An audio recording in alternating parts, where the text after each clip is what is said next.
welcome to Leaders in Purpose KPAO TV show. How are you? So glad you're here. Who are leaders? It is you,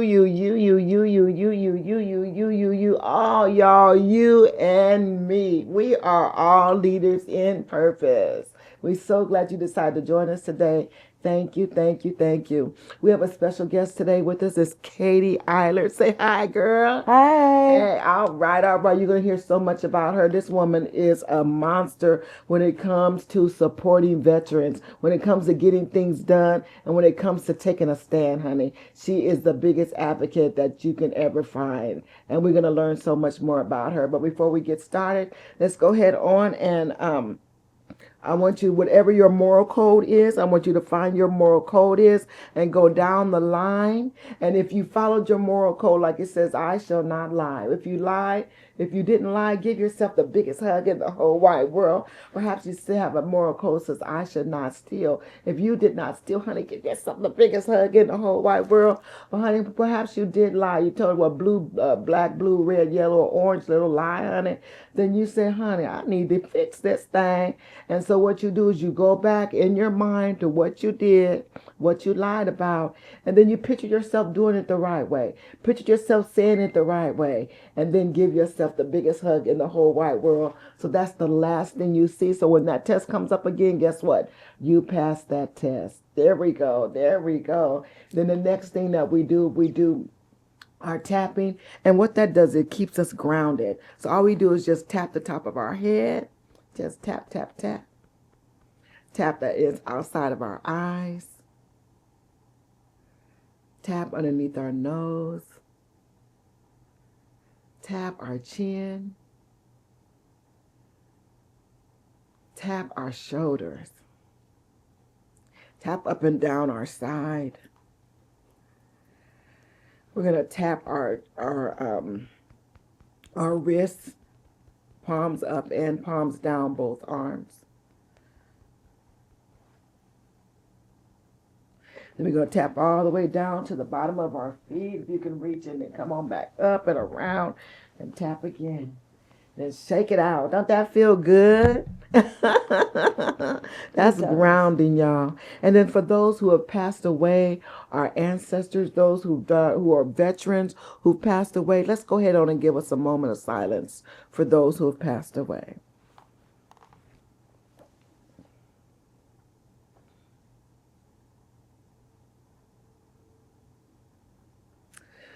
Thank you, thank you, thank you. Welcome, welcome, welcome. We have a special gift today, Miss Katy Eilers. She's an advocate for other soldiers.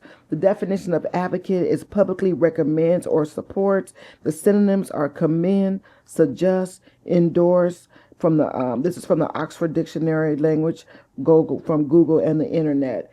And this show is called Next Steps with Miss Katy Eilers. Katy, how you doing today? I'm good. How are you? I'm good. I'm good. Thank you so much for coming on my show, girl. You do so much. I mean, I was talking to you earlier, and what you was talking about was like kindergarten. I mean, it seems like it was kindergarten to you, milk and cookies to you, honey. But to me, it was like trigonometry. I'm like, oh my God, this girl is a genius. Oh my goodness. So, as an advocate for other soldiers, first, tell us about yourself. How you became a veteran, and why did you have to even get into advocacy in the first place, and where has it taken you? Okay. Well, like a lot of veterans, I didn't have a good house when I was a kid, so I was a runaway, and my options were limited. So I did walk in the recruiter office, and I joined the army as a medic. And then I deployed when I was still 18 to Abu Ghraib prison. Oh, That taught me a lot about compassion yeah. and kindness and doing the right thing. But then I did get hurt, and I was medically retired after about 7 years. And what got me into advocacy was seeing that it wasn't being done. Like, everyone kept telling me to go to the patient advocate when something would happen with my care. And I finally asked them, where in your job description is the word advocacy?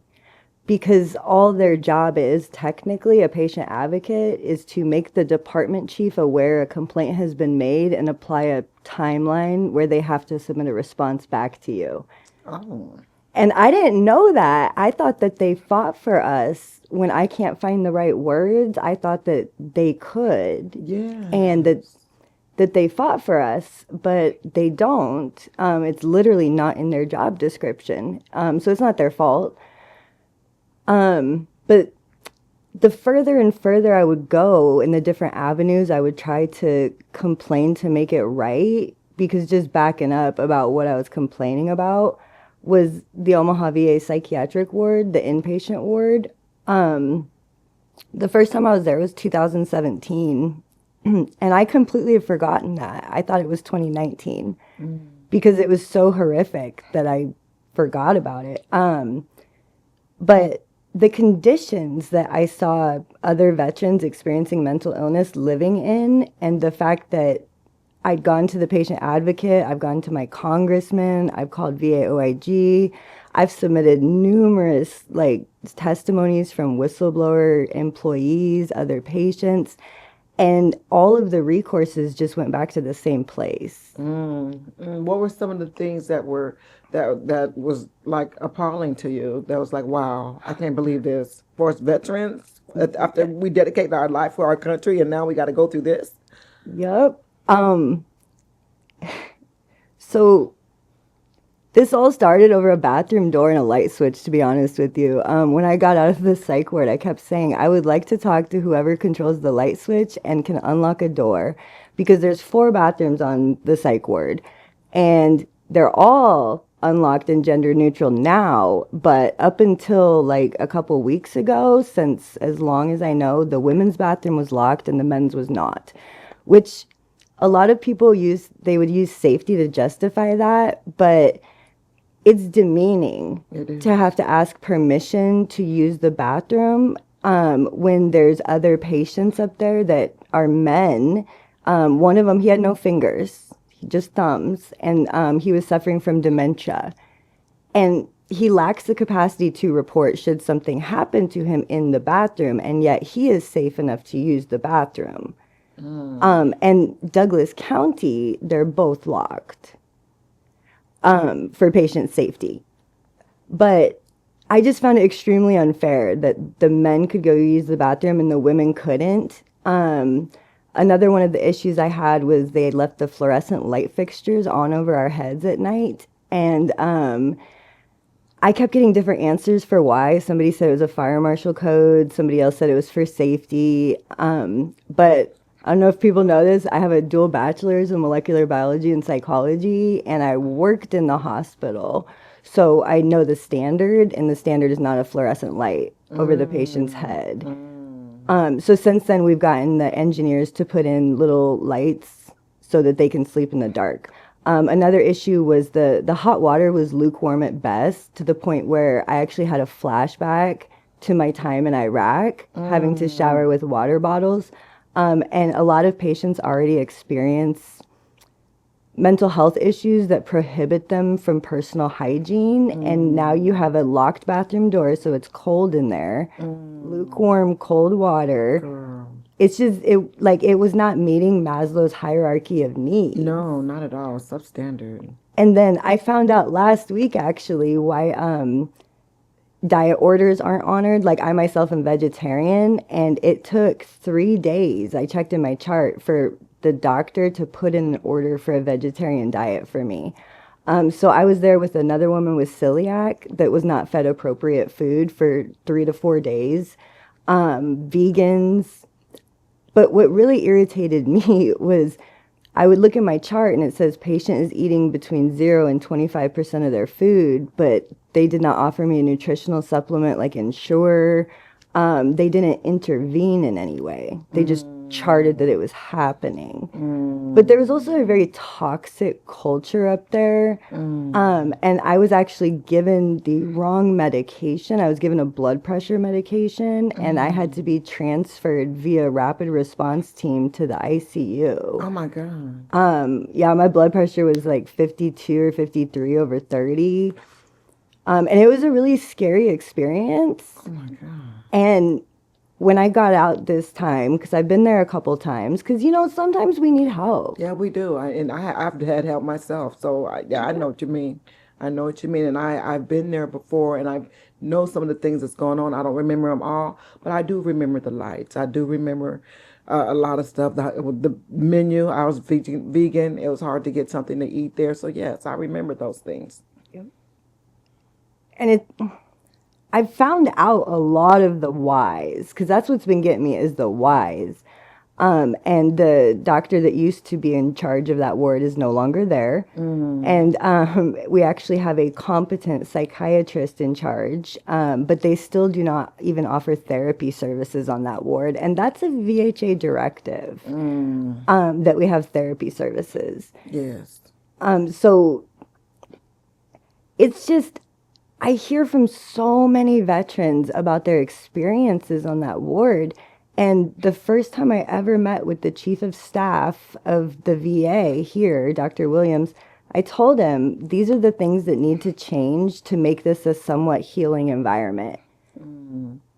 And he completely invalidated it. Like that the food doesn't matter, that the water doesn't matter, that the lights don't matter, that I'm just a princess and too dramatic. And Oh my God. and it was really frustrating. Yes. You know? So that's what got me into advocacy was I finally went to a real place for treatment. And I got the help I needed for my PTSD, for my anxiety. I got appropriately diagnosed. And I figure now that I have my words back, maybe I can help other people find their words. And if we all have our words at the same time, maybe we can fix it. Where'd you go? Because I have the PTSD from MST. So I actually work now with, I don't work for like money or anything. I just connect veterans with the like treatment that's appropriate for them. There are certain criteria you have to meet. But what I found with the VA is if you know the rules, they can't pull one over on you as easily. So there's been numerous times when I have to remind them of the congressionally mandated wait times. You know, 20 days for primary care and some specialty care services, 28 days for mental health. If you cannot be seen within 28 days, they have to, by congressional mandate, send you to a care in the community facility. So I work with tactical recovery, just as like sending them people. And they're nationwide. They have over 20 locations. They're actually #1 for veteran mental health. And they do residential. This isn't a plug. Again, I don't work for them. This was my personal experience. And the differences were just glaring between there and the VA. You know, like I could go outside anytime I wanted. I was at the VA for 5 days. I wasn't allowed to go outside at all. You know, it was October. There was plenty of nurses. There's no excuse. They had a pool. They had a masseuse, but they had actual therapy. You know, and they had alternate ways of doing therapy because not the same modality works for every patient, for every diagnosis. Exactly. You know, like they had yoga. Now I know the VA has the whole health now. I mean, they have the whole health system, which is beautiful. They have like different 8 to 10 kinds of yoga, you know, at the VA, you know, and aromatherapy, yoga, da da da da da da da da da da. But it was not available to everyone. The thing is, like, what I found the most, like, most of what I do is literally just stop people and tell them about a program. Like, if I see the same tired-looking person pushing the same wheelchair, I just say, "Are you this veteran's caregiver?" And they usually say, "No, I'm their daughter, their wife, etc." And I say, "Baby, you're both. Ask your PCM for caregiving services because there's 2 different programs you may qualify for, you know." And my problem is, like, their primary care manager has to do the referral for most of these services anyway. So what I want is their primary care manager to recognize when such services are needed and then offer them. Instead of having to depend on me being at the pharmacy at the same time as you. You know, but I do love whole health, and that's actually one of our big goals is to get Wi-Fi on the psych ward so that they too can participate in the virtual yoga, art classes, massage therapy. Yes. Now, it used to be they would come up. You're talking about what west or east side? I know I'm talking about west, the PICU. Oh, they pick you, okay? Because on the other side they would come to. Yes. They would come up to them, but on the other side, the PICU side, yeah. So, fun fact about how it used to versus how it is now is nobody was in charge of 10 West. No, we didn't have a chief of psychiatry. For like 6 years. They just last week hired somebody to be in charge of RRTP. So these programs have just completely atrophied because nobody was in charge to fight for funding, to fight for updates. Oh, wow. But there is now. Good. So, but like, you can do yoga virtually through the whole health program. Yes, you can. But there's no Wi-Fi on 10 West. So they can't participate in it. And it's frustrating, all of the red tape, but it's also been very validating just overcoming it one by one and making all these changes to make their quality of life better. Yes.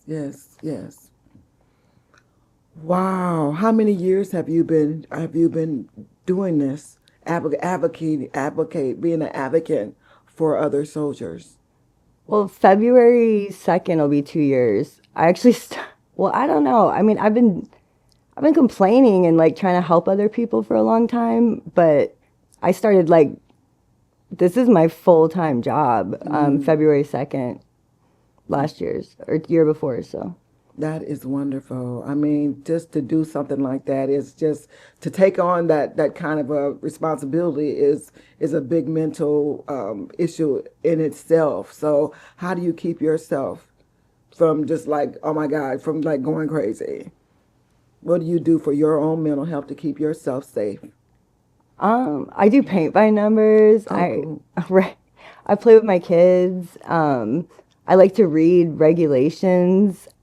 But the biggest thing that helped me is talking to other veterans, because I know what it's like to be in that place where, like, trigger warning, you know, you wish you didn't wake up that day. That's your first thought, but you feel like you have to be here because of your kids, and then you feel like there's something wrong with you just for feeling this way. And now that I'm like crossing the bridge onto the other side of that, and I realize that yes, you can change your circumstances.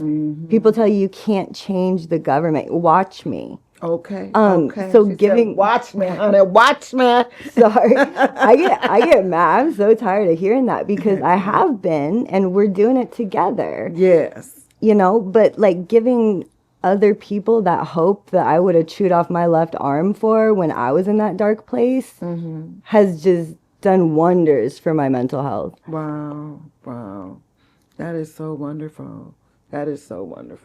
Now, our next show, we're going to talk about some of the things that Katy has done to help others, but right now we're dedicating this to you. So what can a veteran do if they're going through some situations or that they need help in? What can they do to get a hold of you, or what can they do themselves to make the situation better? You can email me at fixveteranmentalhealth.com or at gmail.com. fixveteranmentalhealth@gmail.com. But what I get a lot is people find me on social media, hashtag crazy veteran, and I will pop up. And I get a lot of private messages. But what I recommend, the first thing you do is start recording. In the state of Nebraska is a one-party consent state. Furthermore, the Veterans Affairs Handbook states that we have the right to record, and you will be made to feel crazy if you don't. Because oftentimes your chart does not match what actually happened, which I get it. People are busy, but I would say start recording, reach out to me, start recording every interaction with them, and then stop being scared. Because I talk to a lot of veterans that are afraid that their percentage will be taken away, or after watching me get banned from my own hospital, that they'll be retaliated against if they speak out. But they can't ban us all. And we were all brave once. And it's time to be brave again and write to your congressman, whoever it is. Trust me, I've already talked to them, I bet. Like, I go to Don Bacon's office once a week. I take other veterans with me. But sometimes you need somebody to sit with you while you think of the words, because what you went through is traumatic. Very much so. You know? So there is hope, though. Like, I help with percentages. I'm not legally allowed to, like, do it for you, but I can help. And I help with getting characterization of discharge overturns. And I'm getting into the doing my own tort form thing to get monetary compensation for damages for what happened to me. So there's a lot of different routes you can take. Wow. Wow, that's wonderful. Now, what do you mean that you were banned from the what is that? That means you couldn't come to the VA? So it's technically called an order of behavioral restriction, and so I am not proud of what I did, okay? I had tried so many complaint routes and provided evidence, and nothing was happening. So I finally Googled what's the most offensive way I can protest and still be legal, and it was to flip them off. So I bought Girl Scout cookies that I gave out to the veterans with one hand. Not every time. Most of the time I just flipped them off. But I flipped off the building and some of the employees to get their attention, to let them know I was upset because I had filled out all of the other paperwork. So they called that disruptive behavior, even though I was not threatening. I did not attack anybody. I never threatened to harm anybody. And they placed an order of behavioral restriction on me, which outlines the conditions in which I can utilize my veterans hospital. I have 5 of these. The first one they put, it didn't say I could use pharmacy or anything. It just said I could go to appointments and life-threatening emergencies. That was it. Yeah. That is so sad that you had done everything you could to get some help. And in order to get help, you had to be what they call disruptive. Wow. I had to act outside my character. Like, I carry so much shame about this. Like, Oh my God. because that's not my character, you know? Yes. But if you're going to treat me like a toddler, I will throw a tantrum like a toddler because I knew I was right. Yes. And I'm unbanned, and I was right. Yes. Go on with your bad self, girl. Go on with your bad self. Oh my God. Oh my God. That's so sad. That somebody, they're trying to help fix things, and they've been ignored so much that they have to become disruptive in order to get some attention. And then you did get the attention that you needed, and then things start happening. Things start working. Well, first they made it worse. First they doubled my restrictions, actually. Even though I made a video about this and I posted it, the person in charge of this said I'd only had 1 disruptive behavior report in the last 3 months. And then I got a letter that my restrictions had been doubled, which only gave me 15 minutes from the time I get on campus to get to an appointment that I'm also supposed to be 15 minutes early for. And I have a handicap placard, and I have panic attacks. So just due to the trauma I've endured at the VA, I often have to have a panic attack, like in my car before or after an appointment, which means I cannot drive. So I had to cancel all my appointments. And I put on my tort form that I believe this to be a violation of my Americans with Disability Act rights. Oh, because, definitely. I mean, I have a handicap placard. You know, I've had 9 surgeries. Wow. I recorded the time it actually took me to get there before, and it was 27 minutes. Wow. Wow. Wow. Yeah. Wow. I mean, when you're trying to help others and trying to get yourself fixed and trying to get your rights acknowledged, and then they make it worse by they make it so bad for you that you have panic attacks. I used to have panic attacks, so I know how bad panic attacks can be. Oh my God! I mean, oh my Toto, I do want to girl. apologize for how triggering this might be for you. Because, Oh like, no, that's she okay. forgot, but I didn't. Yeah, yeah, yeah. No, I'm sorry that I'm triggering you. I apologize. I apologize. But girl, I give you a standing ovation. I give you a hand. And everybody, you need some help. Come to this Kathy Eilers. She is, as you can see, she's serious about fixing things. She's serious about making things better. So come to Kathy. She is an advocate, and again, an advocate. The definition of advocate: publicly recommends or supports. Synonyms: command, commend, suggest, and endorse. That's she don't have to. She's not even getting paid for any of this. She's not even getting paid, y'all. So please, please, um, give her respect. Come on now, go on with your bad self. Okay, is anything else? We got about 4 or 5 more minutes. Anything else you want to say? I was gonna spell my name if anyone needs to like look it up. It's to find me for help. It's Katyeilers. And then usually what I do is I'll just go with you if you need me there to advocate for you. I'm not banned anymore, and I actually have a really good relationship with a lot of the employees that have been replaced. So yeah, just and it is triggering to tell this story, but I found it makes it better too. Yes, yes, yes, yes. Yeah. Do you need some help perhaps with your getting your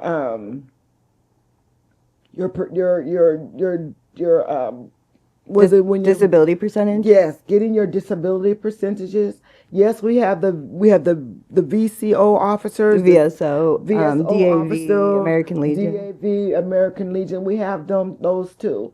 But if you're not getting any, if you need some extra help, please contact Miss Katy, Katy Eilers, Eilers, and she'll be glad to help you. She'll be glad to go there with you. I'm a caregiver. You need some support, because there's some programs that the caregivers don't know that we even have. Yeah. And so you need some support, go there. I also found out that the veterans, you can also have some people come in and help clean your home. And I don't know what your rating has to be on that, but you can have people come in and help you clean your home, keep your home clean. So those are all the services that are offered. Some more services offered at the VA, as well as whole health. Oh my goodness, whole health is amazing. I love me some whole health. The music therapy, the yoga, the aromatherapy, the mindfulness stress groups, and even the peer support groups. I love the peer support groups as well. They're very big. They've been helping me a whole lot. So get involved in your VA soldiers. You do not have to sit at home and isolate, and know that we love you, we support you, and we want you here. You do not have to commit suicide. We love you. 63, as you said, 63 veterans a day commit suicide.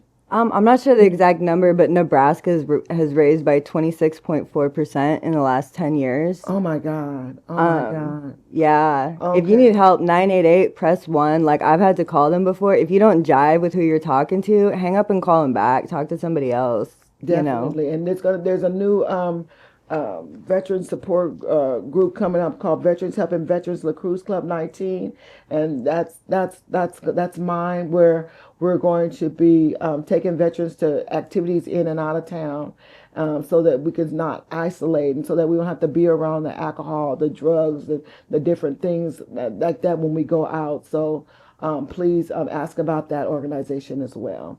Anything else, Katie? If you need a service, I probably got a guy for it. So, like, let me know. All right, now you hear that? You need a service? She got a guy for it, okay? Guy, girl for it. Let her know. Let her know. All right, thank you so much for being here with Leaders in Purpose KPAO. I am Miss Lady Cece. I want to thank you, KPAO, for having this service here. It's free, and I really appreciate it. Chris Craddock, he's always here helping out, making sure things run smoothly. Thank you so much, KPAO. My audience, thank you so much. I love you. Thank you for your support. Those that comes on my show, oh my God, you guys are beautiful. Mwah, mwah, mwah, mwah, mwah, mwah, mwah. Thank you so much. I truly appreciate you. This is Miss Lady CC with Leaders in Purpose, KPAO signing off. We'll see you later.